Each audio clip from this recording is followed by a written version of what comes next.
What's going on, YouTube? My name is Pablo and I am a car addict. Thank you for joining me on this video. It's a little POV drive on a Saturday morning at 9:48 in Queens, New York City.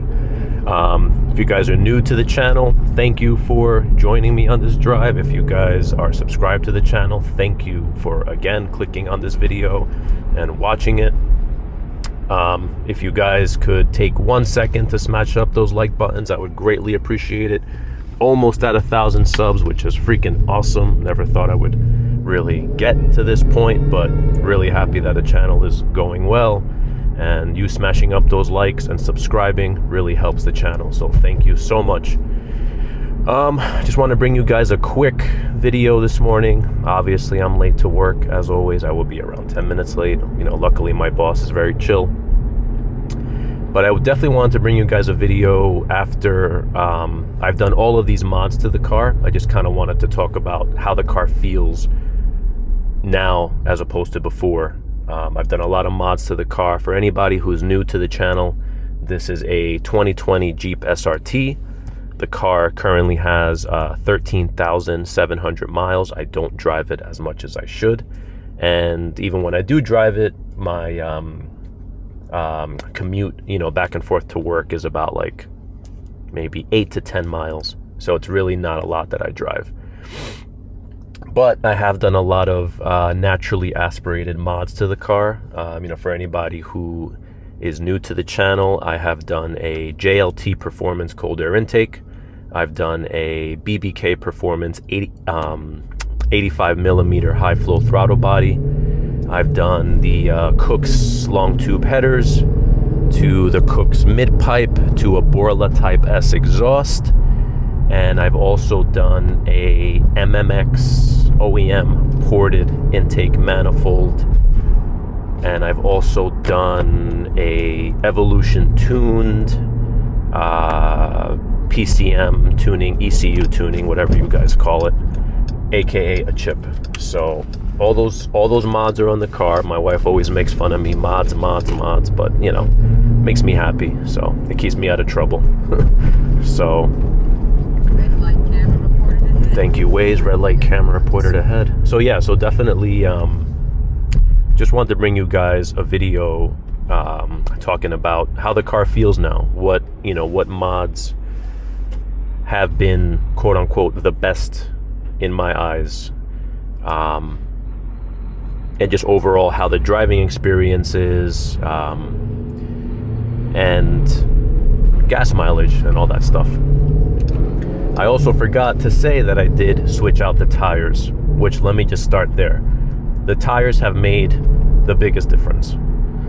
I don't care, you know, horsepower, torque, you know, rev band, whatever the hell you want to talk about. The tires have made the biggest difference. I can make multiple videos on just the tires. I swapped out the run flat Pirellis that came on the car, which were absolute garbage, and I did the Continental DWSs. I chose those tires because I had experience with them on my previous cars, and I'm really happy that I did, because they have totally changed the way that the car drives. It's stable, it's smooth, I can take turns at whatever point. The gas mileage has increased. I was, you know, averaging 10 to 11 miles per gallon. Now I'm averaging like 12 to 14 miles per gallon. You know, even driving it as crazily as I do sometimes. And that on its own has been the biggest improvement I've seen on the car. If any of you guys are on the fence about switching the tires out, just do it. It's worth it. You know, the run flats, I've never liked run flats. They feel heavy, they feel clunky, you know, they crash over bumps.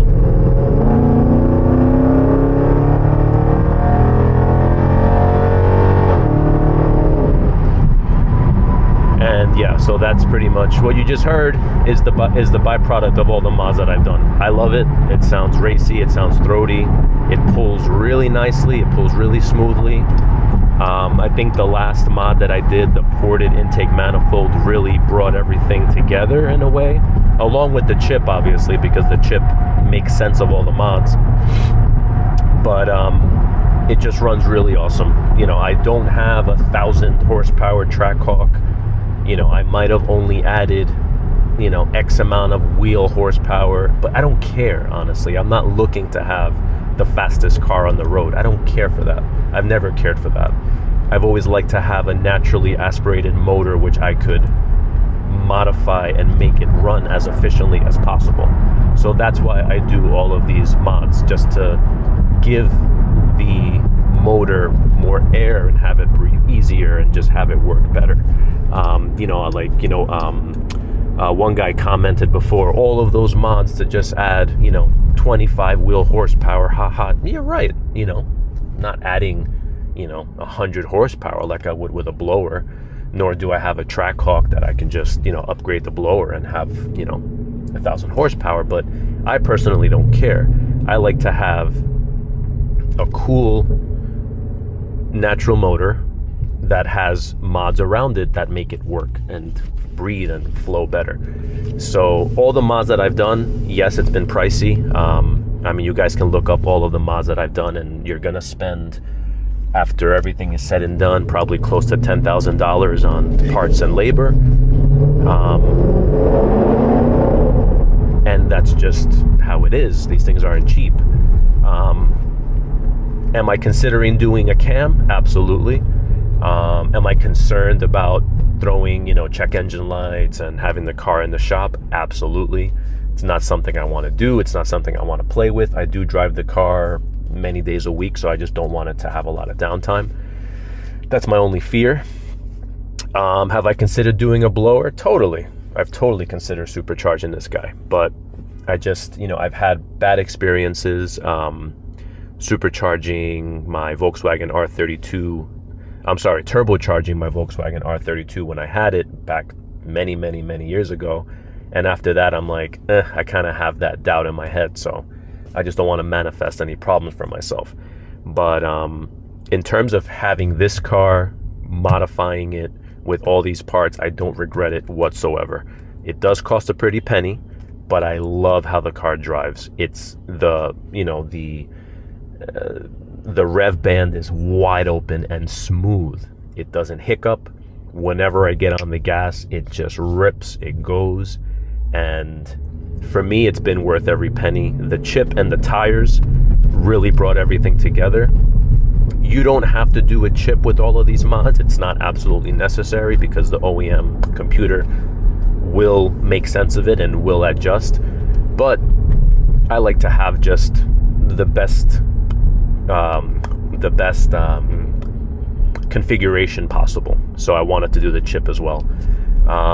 If you guys want to reach out to who did the tune for my car, it's Steven at evolutiontuned.com. You can check him out.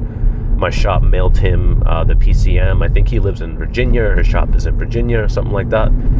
And he mailed it back within like a week and a half. Really good service, really good guy. I've had to email him after the fact for some questions. Always gets back to me, no problem. Very good aftercare customer service. And yeah, I mean, you know, the car itself, I don't know how many horsepower it's running. I really haven't taken it to a dyno, so I can't speak for that. And frankly, I don't care. You know, if the car, let's say the car came with 475 stock, you know, let's say it's pushing 485, maybe 500, I'm happy with that. I'm happy with that. Like I said, I'm not looking to have the fastest car on the road. I'm looking to have something cool, low-key, that I can get in, turn on, and drive any single day that I want. So that for me is the most important thing. Because yeah, I could throw a blower on it, but then something could go wrong. The car wasn't made this way. A Trackhawk was made that way. This car's not made that way. I would do a blower if I had a second car that I could just drive around and have this as my ultimate toy, but I don't. So that for me is what is kind of like, you know, the pros and the cons of having a lot of horsepower. With that horsepower comes issues, naturally so.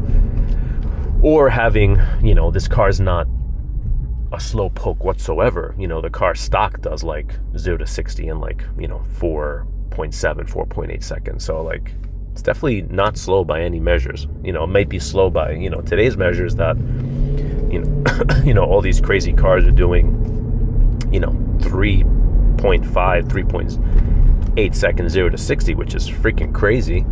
You know, back in the day when I was buying cars when I was, you know, younger, these cars weren't doing that at all. They were doing 5.5, and that was fast.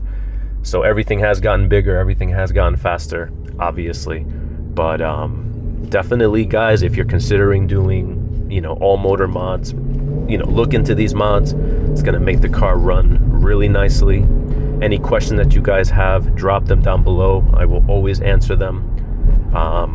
I will do my best to post the links to all the products I have on the video description, so take a look. And yeah, guys, that was a quick little run. I actually made it to work faster than I thought that I would, so that's pretty awesome. And I hope you guys enjoyed the video. Smash up those like buttons, subscribe to the channel if you're not subscribed. I appreciate all of you for helping me get to close to 1,000 subscribers, and I really hope that this video pushes me over the edge. So let's make that happen, guys. Have a great weekend. Drive your cars, have fun, be careful, be safe, and take care, guys. See you later.